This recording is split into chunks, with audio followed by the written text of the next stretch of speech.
नमस्कार, आप सभी का स्वागत है एनडीटीवी राजस्थान पर और मैं हूं आपके साथ शुभेंदु सिंह। आप देख रहे हैं राजस्थान प्राइम और शुरुआत कर रहे हैं राजस्थान प्राइम की बड़ी खबर के साथ। बीकानेर से बड़ी खबर, जहां नोखा के काकड़ा गांव के पास सड़क हादसा हुआ है और स्विफ्ट और कैंपर गाड़ी के बीच में टक्कर हो गई है और ये बड़ा भीषण सड़क हादसा हुआ, जिसको लेकर के फिलहाल ये जानकारी मिल रही है। सड़क हादसे में एक महिला सहित 2 लोगों की मौत हो गई है, वहीं 2 अन्य घायलों को बीकानेर पीबीएम अस्पताल में रेफर किया गया है। वहीं हादसे में स्विफ्ट गाड़ी सवार 4 लोग घायल हो गए हैं, जिन्हें नोखा लाया गया है और नोखा अस्पताल में तुलसा देवी और राजकुमार सारस्वत को इलाज के दौरान उनकी मौत हो गई है। काकड़ा गांव के पास हुए इस हादसे में घायल हुए लोगों को स्थानीय ग्रामीणों ने जिला अस्पताल पहुंचाया है। इस हादसे में घायल एक महिला और बालिका को पीबीएम रेफर किया गया। वहीं मृतक राजकुमार और तुलसा देवी के शव मॉर्चरी में रखवाए जा रहे हैं। और इस बीच ये बड़ी खबर मिल रही है, जहां पर स्विफ्ट और एक कैंपर गाड़ी में टक्कर हुई है और बड़ी भीषण टक्कर। सड़क हादसे में एक महिला सहित 2 लोगों की मौत हो गई है। आप साथ ही बीकानेर के पीबीएम अस्पताल उनको रेफर किया गया। काकड़ा गांव के पास यह सड़क हादसा हुआ। और वहीं कोटा से खबर है, जहां डेंटल कॉलेज की छात्रा ने फांसी का फंदा लगा करके जान देने की कोशिश की। छात्रा राजकुमारी सिन्हा व्यापी गुजरात, दरअसल इस दौरान वहां की रहने वाली थी और उनको वहां मेडिकल उनका जांच करवाया गया। लेकिन ये फिलहाल पूरी जानकारी मिल रही है, जिसमें बताया जा रहा है कि पेपर के दौरान चीटिंग करते समय पकड़े जाने से वो सदमे में आ गई और रानपुर थाना पुलिस मामले की जांच में जुटी है। तनाव में आकर हॉस्टल में जाकर के फंदा लगा लिया और छात्रा राजकुमारी सिन्हा, जिनको मेडिकल कॉलेज अस्पताल में भर्ती कराया गया है, पेपर के दौरान चीटिंग करते समय पकड़े जाने पर वो सदमे में आ गई। रानपुर थाना पुलिस मामले की जांच में जुटी हुई है और तनाव में आकर के हॉस्टल में फंदा लगा लिया।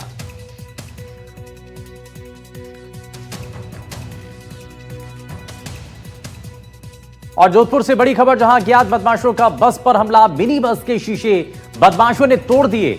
11 अक्टूबर की यह घटना बताई जा रही है, जहां पर घटना का सीसीटीवी फुटेज भी सामने आ गया।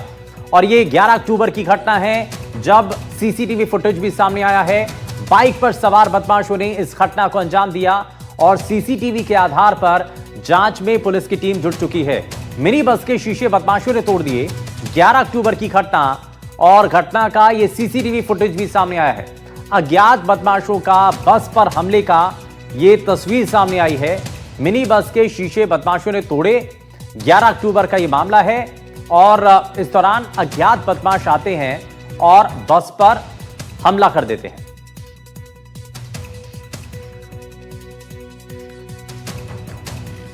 वहीं जयपुर से खबर है, जहां राजस्थान सरकार की तरफ से पेंशन योजना में बड़ा फैसला लिया गया है और सामाजिक न्याय आधिकारिकता विभाग ने इस पर आदेश जारी किए हैं। और पेंशन को लेकर के ये बड़ी जानकारी मिल रही है। लोगों का सालाना बिजली का बिल जो 24,000 या फिर उससे ज्यादा है, उनकी पेंशन फिलहाल रोक दी जाएगी। और विभाग को बिजली कंपनियों से मिली रिपोर्ट में यह सामने आया कि सितंबर 2023 से लेकर अगस्त 2024 के बीच लगभग 3 लाख से ज्यादा लोगों का बिल तय सीमा से ज्यादा आया है। और अब इन सभी पेंशनर्स की पात्रता की नए सिरे से जांच होगी और अगर जांच में उनके परिवार की वार्षिक आय 48,000 रुपए से कम मिलती है तो पेंशन बहाल कर दी जाएगी। लेकिन अगर आय सीमा से ज्यादा है तो पेंशन हमेशा के लिए बंद की जा सकती है। विभाग के निर्देशानुसार हर जिले के कलेक्टर को ऐसे पेंशन धारकों की सूची बनाने की बात कही है। नोटिस जारी कर उनकी आय और दस्तावेजों की पुष्टि कराई जाएगी। तो यानी कि यह साफ है कि 3 लाख से ज्यादा लोगों का बिल तय सीमा से ज्यादा आया। राजस्थान सरकार का पेंशन को लेकर के यह बड़ा फैसला है। सामाजिक न्याय आधिकारिकता विभाग का यह आदेश है, जिसमें सालाना बिजली बिल पर 24,000 से ज्यादा तो पेंशन रुकेगी और 3 लाख से ज्यादा लोगों का बिल तय सीमा से ज्यादा आया तो ऐसे में राजस्थान सरकार ने पेंशन को लेकर के यह बड़ा कदम उठाने की तैयारी की है। तो सालाना बिजली का बिल 24,000 से ज्यादा तो पेंशन रोक दी जाएगी। वीरेंद्र हमारे संवाददाता जुड़ गए हैं ज्यादा जानकारी के साथ। वीरेंद्र, सरकार का पेंशन को लेकर के बड़ा फैसला। बिल्कुल, देखिए शुभेंदु, आपको बताना चाहूंगा कि राजस्थान के अंदर जो पेंशन को लेके जो है सरकार का बड़ा फैसला है वो यहाँ पर किया गया। और सबसे अहम बात ये है कि यहाँ पर बिजली बिल को लेकर जो है ये पूरा डिसीजन लिया गया है, क्योंकि इसके अंदर आप देखेंगे कि जो अधिक आय करने वाले जो पेंशनधारी है उनके खिलाफ जो है शिकंजा कसने का काम है वो सरकार के द्वारा किया गया है। और इसके अंदर आप देखेंगे कि जो सामाजिक न्याय एवं अधिकारिता विभाग ने 24,000 रुपए से ज्यादा जिनका सालाना बिल आता है उन पेंशनर्स को जो है नोटिस भेजा है, और विभाग ने इन लोगों की आय की जांच करने का निर्देश भी दिया है। और इसमें सबसे बड़ी बात यह है कि जांच जब तक चलेगी तब तक जो है इनकी पेंशन पे पूरी तरीके से रोक रहेगी। और इसके साथ ही जो प्रदेश के अगर मैं बात करूं 24,000 रुपए सालाना जिनका बिजली बिल आता है उन पेंशनधारियों को इनकम के नए सिरे से जांच किए जाने और पेंशन पर रोक लगाने का निर्देश है वो यहाँ पर दिया गया है। और इसके साथ ही आपको बता दें कि 48,000 से ज्यादा जिनकी इनकम है उनकी पेंशन है वो पूरी तरीके से खत्म कर दी गई है। इसके साथ ही डिस्कॉम की रिपोर्ट में जो कार्रवाई की गई है उसके अंदर 3,02,000 पेंशनधारी है उनकी जो कह सकते हैं कि सालाना 24,000 रुपए से भी ज्यादा बिजली का बिल का भुगतान है वो करना सामने आया, और इसी को लेकर जो है ये डिसीजन लिया गया है। इसमें अब लगभग जो कह सकते हैं 3 लाख से भी अधिक जो पेंशनधारी है उनके पेंशन के ऊपर रोक लगाई गई है, क्योंकि इनका जो बिल है वो 24,000 रुपए से अधिक है। इसी की वजह से जो है इन सभी पेंशनधारियों को नोटिस जारी किया गया है। जी ठीक है, बहुत शुक्रिया वीरेंद्र इस पर जानकारी के लिए।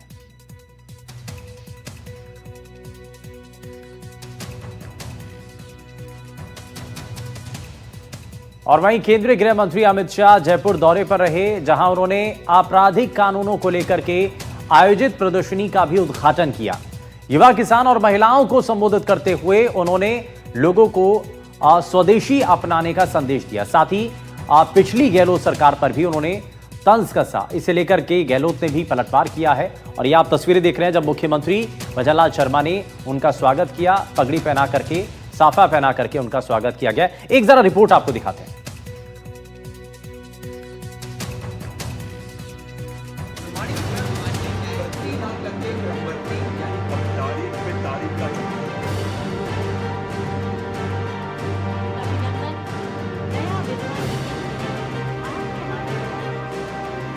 केंद्रीय गृह मंत्री अमित शाह जयपुर पहुंचे, जहां उन्होंने Jaipur exhibition and convention centre में 3 नए आपराधिक कानूनों पर आयोजित राज्य स्तरीय प्रदर्शनी का उद्घाटन किया। ये प्रदर्शनी 1 जुलाई 2024 से लागू भारतीय न्याय संहिता, भारतीय नागरिक सुरक्षा संहिता और भारतीय साक्ष्य अधिनियम के 1 साल पूरे होने के उपलक्ष्य में आयोजित की गई है। इस अवसर पर राजस्थान के मुख्यमंत्री भजनलाल शर्मा, उप मुख्यमंत्री दिया कुमारी, प्रेमचंद बैरवा और कई अन्य कैबिनेट मंत्री उपस्थित रहे। शाह ने इस दौरान फॉरेंसिक साइंस लैब के लिए नई वैन, महिला सुरक्षा के लिए पेट्रोलिंग स्कूटी और बाइक को भी हरी झंडी दिखाकर रवाना किया। देश भर की जनता को संविधान से मिले हुए सारे अधिकार समय पर और सुलभ तरीके से मिले ऐसी व्यवस्था करना चाहते हैं। इसका परिचय कराने वाली एक अत्याधुनिक प्रदर्शनी यहां पर शुरू हो रही है। जयपुर में उन्होंने आम लोगों और किसानों को भी संदेश दिया। उन्होंने देश को आत्मनिर्भर बनाने का आह्वान किया। अमित शाह ने दीपावली से पहले अपनी खरीद में स्वदेशी को तरजीह देने की बात कही।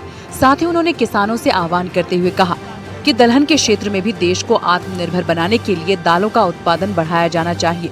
किसानों से कहा कि उड़द, मूंग और तुअर की दाल उत्पादन करने पर उपज का 100% भारत सरकार समर्थन मूल्य पर खरीदेगी।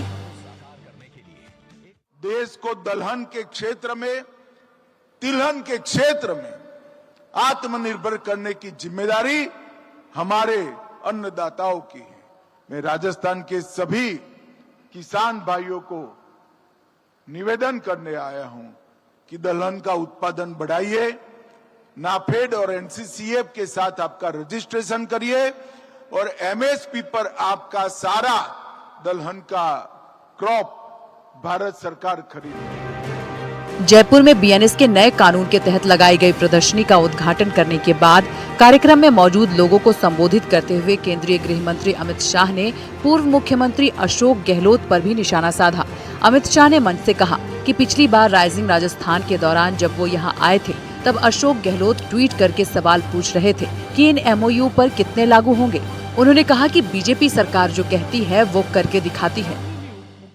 मैंने गहलोत साहब का एक कमेंट पढ़ा था कि 35 लाख करोड़ के एमओयू तो किए, जमीन पर कितने उतरेंगे। उस वक्त तो हमने किसी ने जवाब नहीं दिया था, मगर मैं आज गहलोत साहब को कहना चाहता हूं, गहलोत साहब, ये भारतीय जनता पार्टी की सरकार है, ये कांग्रेस की सरकार नहीं है। हम जो कहते हैं वो करते हैं। वहीं पूर्व मुख्यमंत्री अशोक गहलोत ने एक्स पर अमित शाह के बयानों पर पलटवार किया है। उन्होंने लिखा है कि श्री कन्हैयालाल साहू के परिवार को न्याय दिलाने के संबंध में अमित शाह जी ने एक शब्द भी नहीं बोला। ये दिखाता है कि भाजपा कन्हैयालाल के केस को लेकर बिल्कुल भी गंभीर नहीं है। आगे उन्होंने लिखा कि राजस्थान के माध्यम से 7 लाख करोड़ रुपए का निवेश जमीन पर उतर चुका है। ऐसा लगता है किसी अधिकारी या राजस्थान की भाजपा ने उनको गलत ब्रीफ कर भाषण में कहलवा दिया, क्योंकि प्रदेश की जनता और व्यापारी वर्ग तलाश रहे हैं कि 7 लाख करोड़ के एमओयू कहां जमीन पर उतरे हैं। राज्य सरकार को कम से कम गृह मंत्री के दावे को पुख्ता करने के लिए इनकी सूची सार्वजनिक कर देनी चाहिए। उन्होंने आगे लिखा है, यदि राज्य सरकार एमओयू सार्वजनिक कर देती है तो इनका एक पब्लिक ऑडिट जनता खुद ही कर सरकार को फीडबैक देती रहेगी कि कितने एमओयू जमीन पर उतरे हैं। गृह मंत्री ने 150 यूनिट बिजली फ्री योजना की शुरुआत भी की। उन्होंने प्रदेश के विकास को लेकर किसानों, महिलाओं और युवाओं को प्रेरित किया। जयपुर के मंच से गृह मंत्री ने आम लोगों को देश के विकास में अग्रसर रहने का भी संदेश दिया। राजस्थान में गृह मंत्री का संबोधन कितना महत्वपूर्ण है, इसे लेकर राजस्थान कैबिनेट में मंत्री अविनाश गहलोत ने भी बयान दिया है। भजन लाल जी की नेतृत्व क्षमता ने ये दिखा दिया है कि वो किसी भी काम को हाथ में लेते उसको पूरा करते हैं, और ये हमारी सरकार की सफलता का एक बड़ा प्रमाण है जो माननीय गृह मंत्री जी ने हमें दिया है। और पूर्ववर्ती कांग्रेस की सरकार के समय और वर्तमान बीजेपी की सरकार के समय जो डिफरेंस है, जो दोनों के बीच में तुलनात्मक विवरण है, उसको भी उन्होंने रखा है। इससे कहीं न कहीं कांग्रेस को आईना दिखाया है माननीय गृह मंत्री जी ने। गृह मंत्री अमित शाह ने प्रदेशवासियों का आह्वान करते हुए एक बार फिर से स्वदेशी सामान अपनाने की बातों को दोहराया। उन्होंने कहा कि अगर 140 करोड़ लोग ये प्रण लेंगे कि वो आगे अपने जीवन में देश में बनी हुई चीजों का ही उपयोग करेंगे तो हमारे देश की अर्थव्यवस्था एक नई ऊंचाई पर पहुंचेगी। और देश के प्रधानमंत्री नरेंद्र मोदी की तारीफ करते हुए कहा कि हमारी अर्थव्यवस्था को उन्होंने 11वें नंबर से 4थे नंबर पर पहुंचाया है और 2047 में जब देश शताब्दी वर्ष मना रहा होगा तब हम सबसे ऊंचाई पर रहेंगे। देश के विकास में राजस्थान के योगदान को लेकर गृह मंत्री अमित शाह ने लोगों को प्रेरित किया और स्वदेशी अपनाने का संकल्प लेने को कहा। प्रदेश में कानून, किसान, महिला सुरक्षा और युवाओं को आगे बढ़ाने और नए परिवर्तन के विकास की राह पर ले जाने के लिहाज से गृह मंत्री अमित शाह का ये दौरा बेहद महत्वपूर्ण है। मंच से केंद्रीय गृह मंत्री अमित शाह ने पूरे देश को एक व्यापक मैसेज दिया। उन्होंने कहा कि आत्मनिर्भरता के लिए स्वदेशी और दलहन के क्षेत्र में आत्मनिर्भर होना बड़ी बात होगी। उन्होंने देश के 140 करोड़ लोगों से स्वदेशी अपनाने का आह्वान किया, तो साथ ही किसानों से कहा कि अगर वो दलहन में उड़द, तुअर और मूंग का उत्पादन करते हैं तो सरकार एमएसपी पर उनकी 100% उपज की खरीद कर सकेगी। सहयोगी निर्मल और दीपक चावला के साथ शशि मोहन, एनडीटीवी, जयपुर।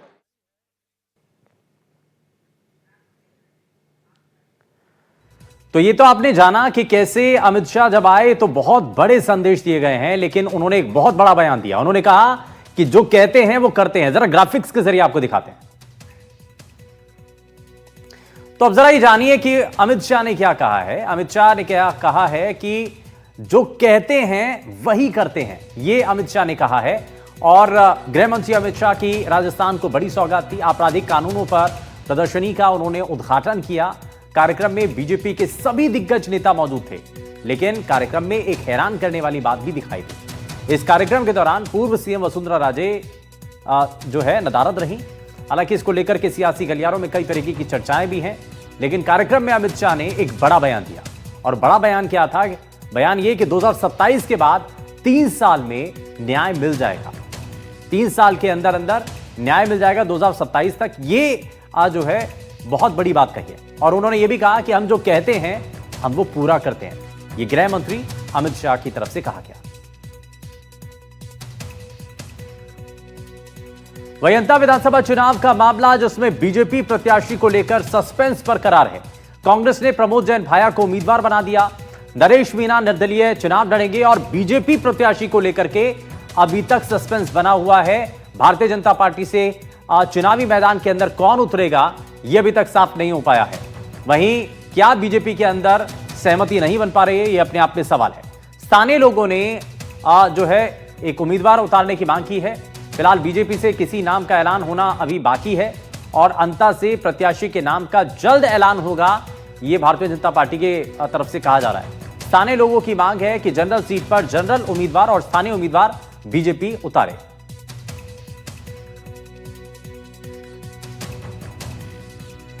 और नामांकन भरने का आज पहला दिन रहा और कांग्रेस प्रत्याशी प्रमोद जैन भाया ने इस दौरान अपना नामांकन भरा। और इसमें सबसे खास बात यह रही कि शुभ मुहूर्त को लेकर के जो है नामांकन भरा गया है। कार्यकर्ताओं के साथ 15 अक्टूबर को भी नामांकन भरा जाएगा और जिला कांग्रेस कमेटी नामांकन रैली को ऐतिहासिक बनाने की तैयारियों में जुटी है। अंता कृषि उपज मंडी से एसडीएम कार्यालय में 11:15 बजे जो है भाया अपना नामांकन दाखिल करेंगे। जिला प्रमुख उर्मिला जैन भाया, जिलाध्यक्ष रामचरण मीणा और पूर्व विधायक पानाचंद मेघवाल तैयारियों में जुटे हुए हैं। कृषि उपज मंडी अंता में जुटेंगे कांग्रेस के राष्ट्रीय और प्रदेश स्तर के दिग्गज नेता। कांग्रेस प्रभारी सुखजिंदर सिंह रंधावा, पीसीसी चीफ गोविंद सिंह डोटासरा, साथी अशोक गहलोत से लेकर के नेता प्रतिपक्ष टीकाराम जूली, सचिन पायलट, भंवर जितेंद्र सिंह, शांति धारीवाल, अशोक चांदना समेत कई कांग्रेस नेता शामिल होने की संभावना उनकी जताई जा रही है। वहीं 12 विधानसभा उपचुनाव का यह मामला है, जो कि राजनीतिक दल अपनी साख से इसको जोड़े हुए हैं और ये चुनाव क्यों इतना महत्वपूर्ण है, ये आप इसके जरिए समझ सकते हैं। हालांकि शुभ मुहूर्त में प्रमोद जैन भाया की तरफ से वो पहुंचे और शुभ मुहूर्त को लेकर के, क्योंकि नामांकन भरने का आज पहला दिन रहा और उसको लेकर के कांग्रेस प्रत्याशी प्रमोद जैन भाया ने अपना नामांकन भरा है।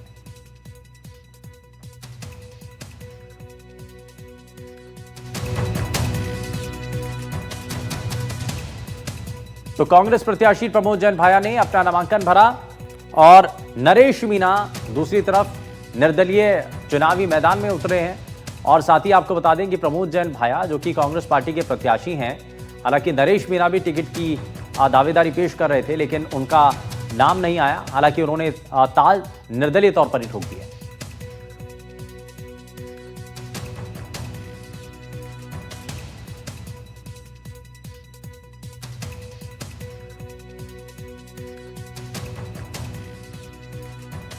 वहीं नकली दवाओं की कारोबार का बेहद सनसनीखेज खुलासा हुआ और पिछले 3 सालों में 58 दवाएं नकली पाई गई। अब इसमें हैरानी की बात तो यह है कि इसमें से सिर्फ 6 कंपनियों के खिलाफ ही केस दर्ज किया गया। दवाओं में प्रतिबंधित कंपोनेंट को मिलाने का ही मामला नहीं है, बल्कि नकली दवाओं की परिभाषा बदलने की कोशिश तक की गई। ड्रग कंट्रोलर राजाराम सीधे तौर पर आरोपी नजर आ रहे हैं। उन्हें सस्पेंड तो कर दिया गया, लेकिन नकली दवाओं को कंज्यूम करने वाले और उसका नुकसान झेलने वाले लाखों लोगों की इसमें क्या गलती थी?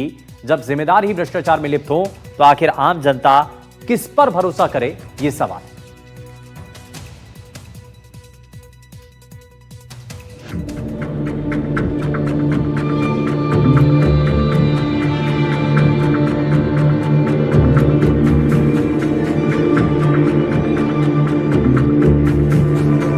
नकली दवाओं का कारोबार अब लोगों की सेहत नहीं, जान के लिए भी खतरा बन चुका है। पिछले 3 सालों में सरकारी जांच में 58 नकली दवाएं पाई गई। हैरानी की बात यह है कि इतने गंभीर मामलों के बावजूद केवल 6 दवा कंपनियों के खिलाफ ही केस दर्ज किया गया। साल 2023 से लेकर 2025 तक लगातार नकली दवाओं का जाल फैलता रहा। आपको बता दें कि साल 2023 में 16, 2024 में 39 और इस साल यानी कि 2025 में अब तक 3 दवाएं नकली साबित हो चुकी हैं। फिर भी करीब 49 मामलों में तो केस चलाने की मंजूरी ही नहीं मिली। अगर कोई कंपनी नकली दवा बनाते हुए पकड़ी जाती है तो उसे 10 साल से लेकर आजीवन कारावास तक की सजा हो सकती है। जो लोग नकली दवा बनाने वालों और उसकी बिक्री में सहयोगी हैं, उन्हें चाहे कितनी भी सजा हो, लेकिन ये दवाएं हर रोज लाखों लोगों तक पहुंचती हैं। ऐसे में ये लाखों लोगों की जान से खेलने के बराबर है। 3 साल में 58 दवाइयां नकली निकली। 98 दवाइयों के बैच अमानक पाए गए। केस सिर्फ 6 कंपनियों पर हुआ। 49 मामले में केस की अनुमति ही नहीं मिली। निलंबित ड्रग कंट्रोलर के पास था जिम्मा। इस फर्जीवाड़े से बचने के लिए और नकली दवाओं को लेकर दवा की नई परिभाषा ही गढ़ डाली। मतलब कोई दवा नकली है ये कोई साबित ही नहीं कर पाएगा। ड्रग डिपार्टमेंट के अधिकारी ने दवाओं को लेकर परिभाषा बदल दी और लोकसभा और नीति आयोग को अलग अलग डेटा भेजने का भी उन पर आरोप लगा। ड्रग कंट्रोलर सेकंड की जिम्मेदारी संभाल रहे राजाराम शर्मा को इसे लेकर निलंबित कर दिया गया। राजाराम शर्मा पर दवाओं के कंपोनेंट के नियमों में बदलाव करने का आरोप लगा है। इस बारे में अगर सजा की बात करें तो आरोप सही पाए जाने पर सजा होती है 10 साल तक आजीवन कारावास तक सजा हो सकती है। आइए आपको बताते हैं कि कैसे नकली दवाओं की परिभाषा बदलकर इस पूरे खेल को अंजाम दिया गया। विधानसभा के सवालों के जवाब के लिए बैठक। ड्रग कंट्रोलर ने 19 सितंबर को बैठक बुलाई। मीटिंग में फाइल में राजाराम की टिप्पणी दिखी। फाइल में कई जगहों पर अपनी परिभाषा दी। अपनी परिभाषा देते हुए कई जगहों पर टिप्पणी की। किसी दवा में कोई सॉल्ट नहीं तो वो नकली होता है। राजाराम शर्मा ने नकली दवाओं के आगे टिप्पणी की। टिप्पणी करते हुए नकली दवा की परिभाषा बदली। गलत व्याख्या से नकली दवाओं का आंकड़ा कम हुआ। राजस्थान में नकली दवाओं के मामलों की जांच अब तेज गति से पूरी होगी। राज्य के ड्रग कंट्रोलर कमिश्नर ने कहा कि कुल 290 मामले प्राथमिक जांच में हैं और इन्हें 15 दिनों के भीतर पूरी तरह से निपटा लिया जाएगा। आपको बता दें कि ड्रग कंट्रोलर राजाराम ने सभी जांच की फाइलें अपने पास रख ली थी, जिसके कारण उन्हें सस्पेंड किया गया। गौरतलब है कि चिकित्सा विभाग की आंतरिक जांच में इस बात का खुलासा हुआ है कि राजस्थान में अलग अलग दवा कंपनियों के 290 सैंपल फेल हुए थे, लेकिन उसके बावजूद ये दवाएं मार्केट में बड़ी आसानी से बिक रही हैं। इनमें से कई दवा कंपनियां दूसरे राज्यों में हैं, लिहाजा विभाग की टीमें अन्य राज्यों में जाकर भी इन दवा फैक्ट्रियों की फिर से जाँच करेगी। ड्रग डिपार्टमेंट ने पिछले 3 साल के अंदर लगभग जो है 58 नकली दवाइयां हैं वो जब्त की है और उसके अंदर 2023 के आंकड़ों की बात की जाए तो इसमें 16 और 2024 में 39 और 2025 में अब तक यानी 3 नकली दवाइयां हैं वो यहाँ पर मिली है और जिसको लेकर अभी तक 6 ही जो दवा कंपनियां हैं उनके ऊपर कार्रवाई की गई है। इसके साथ ही आपको बता दें कि जो ड्रग कंट्रोलर डिपार्टमेंट है उसके द्वारा जो है ना तो कोई जिम्मेदारी ली गई है और ना ही जो कह सकते हैं कि यहाँ पर कार्रवाई की गई है। नकली दवाओं का गंदा खेल अंदर खाने में चल रहा था। कार्रवाई तो अभी हो गई, लेकिन क्या ये लोगों की जान से खिलवाड़ करने का मामला नहीं है? ऐसे में सवाल उठता है कि कंपनियों को दवा बिक्री को लेकर छूट क्यों दी गई? इस खेल में और कौन कौन लोग शामिल हैं? नकली दवाओं से लाखों लोगों की सेहत पर हुए नुकसान की भरपाई कौन करेगा? जिन लोगों पर दवा के कंपोनेंट को तय करने की जिम्मेदारी होती है, वही लोग जब भ्रष्टाचार में लिप्त हो जाएंगे तो लोगों को हुए नुकसान की जिम्मेदारी आखिर कौन लेगा? जयपुर से संवाददाता वीरेंद्र सिंह की रिपोर्ट।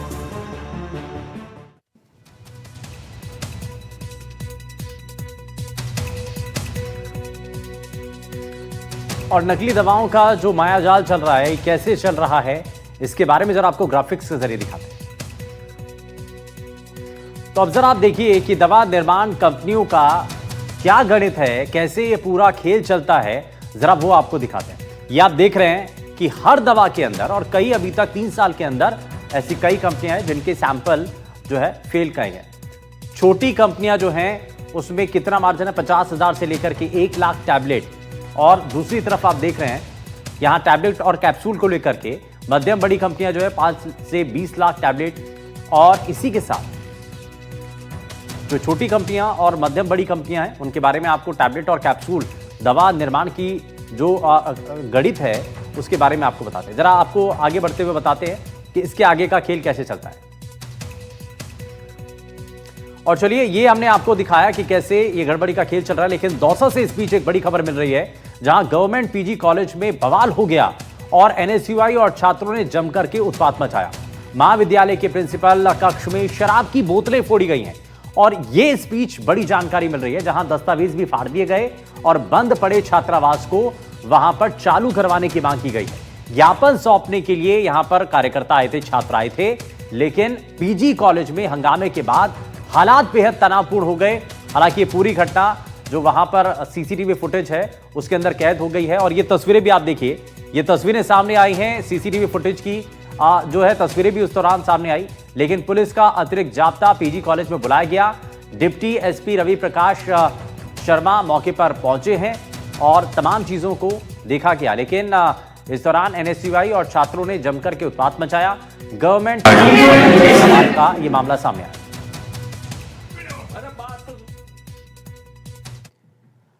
तो अब ये आपको जरा तस्वीरें भी दिखाते हैं। ये दो तस्वीरें आप देख रहे हैं। एक तरफ वो तस्वीर है जिसके अंदर सीसीटीवी के अंदर वो पूरी घटना कैद हुई। आपको बताएं कि एनएसयूआई और छात्रों ने जमकर के उत्पात मचाया और महाविद्यालय के प्रिंसिपल कक्ष में शराब की बोतलें फोड़ी गई और दूसरी तरफ ये हंगामा होता हुआ दिखाई दिया।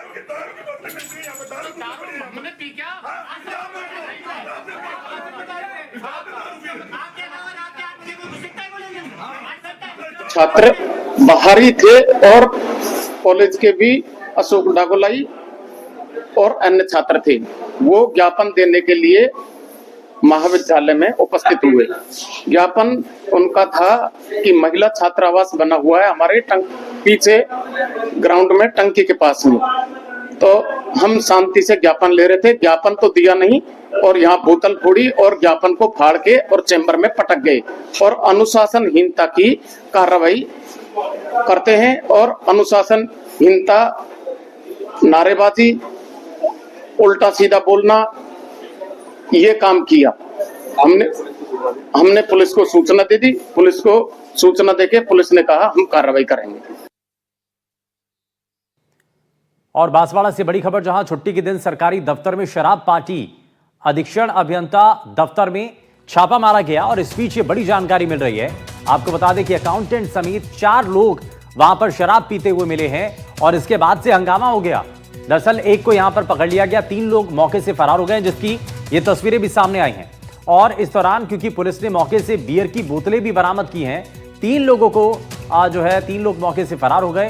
हालांकि एक को पकड़ लिया गया है, लेकिन छुट्टी के दिन सरकारी दफ्तर में शराब पार्टी का यह मामला सामने आया है, जहां अधीक्षण अभियंता दफ्तर में छापा मारा गया।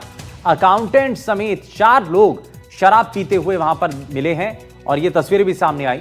3 लोग हालांकि मौके से फरार हो गए, जबकि एक को पकड़ लिया गया है। पुलिस ने मौके से बियर की बोतलें भी बरामद की हैं।